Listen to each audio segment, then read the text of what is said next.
కడప ఉప ఎన్నికల్లో జగన్ కు 2 లక్షల మెజార్టీ వస్తే తిరుమల శ్రీవారికి ఆస్తులు రాసిస్తామని సవాల్ విసిన డిఎల్ వీరశివారెడ్డిలు ఇప్పుడు ఏం చేయబోతున్నారు? ఎటు చూసినా జగన్ విజయం ఖాయమనే వార్తలు షికారు చేస్తుండడం, లగడపాటి లాంటి సొంత పార్టీ నేతలే జగన్ కు 4 లక్షల మెజార్టీ రావచ్చని బాహటంగా చెప్తుండటంతో వారు ఆస్తుల విషయమే పొలిటికల్ స్టైల్లో మాట మారుస్తారా? కడప ఉప ఎన్నికల ఫలితాలు వెలువడటానికి గడువు రోజుల్లోకి వచ్చేసింది. ఆస్తులు పణంగా పెడతామన్న నేతలు ఇప్పుడు ఏం చేయబోతున్నారు? 2-3 లక్షల పైచిలకు భారీ మెజారిటీతో జగన్ విజయం ఖాయమని సర్వేలు, మీడియా పబ్లిసిటీ ఇచ్చేస్తున్నాయి.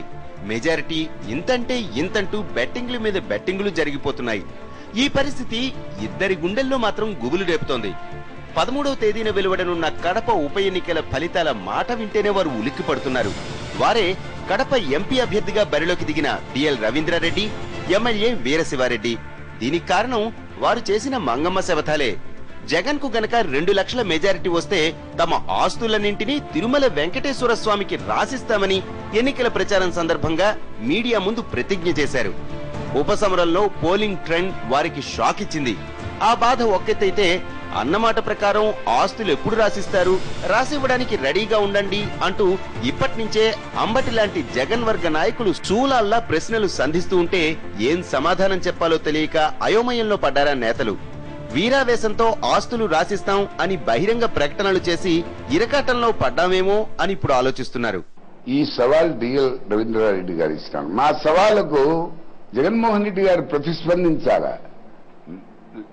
నేను రాత్రి అంబటి రాంబాబు గారితో కూడా మేము దీనికి కట్టుబడి ఉంటాం. అది రాకపోతే మీరేం చేస్తారు? మీ ఆస్తులు మాకు రాసిస్తారా అని నేను అనడం జరిగింది. అయ్యా, ప్రజల తీర్పుకు మన సవాళ్లు, ప్రతి సవాళ్లు ఇది అనవసరము. కాంగ్రెస్ పార్టీ గెలుస్తుంది రేపు. ఓ పక్క మాట పోతుందనే భయం, మరో పక్క మనసులో ఆస్తులు వదులుకునే ఆలోచన ఇసుమంతైనా లేకపోవటం. దీంతో ఏదో ఒక వంకతో ఈ ఇరకాట నుండి బయటపడాలి అని సాకులు వెతికే పనిలో పడ్డారు సదరు నేతలు.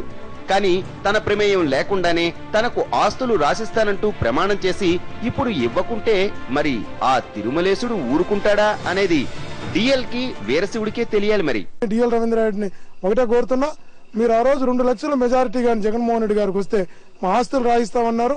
2 లక్షలు కాదు, 4 లక్షల పైచిలకు మెజారిటీతో జగన్మోహన్ రెడ్డి గారు గెలవబోతున్నారు. కాబట్టి మీ ఆస్తులు జగన్మోహన్ రెడ్డి గారికి కాదు, మీకు నిజంగా మీరు ఇచ్చిన మాట మీద నిలబడే తత్వం ఉంటే, కడప పౌరుషం ఉంటే వెంటనే మీ ఆస్తులు చేసుకుని టీటీడీకి రాయించండి.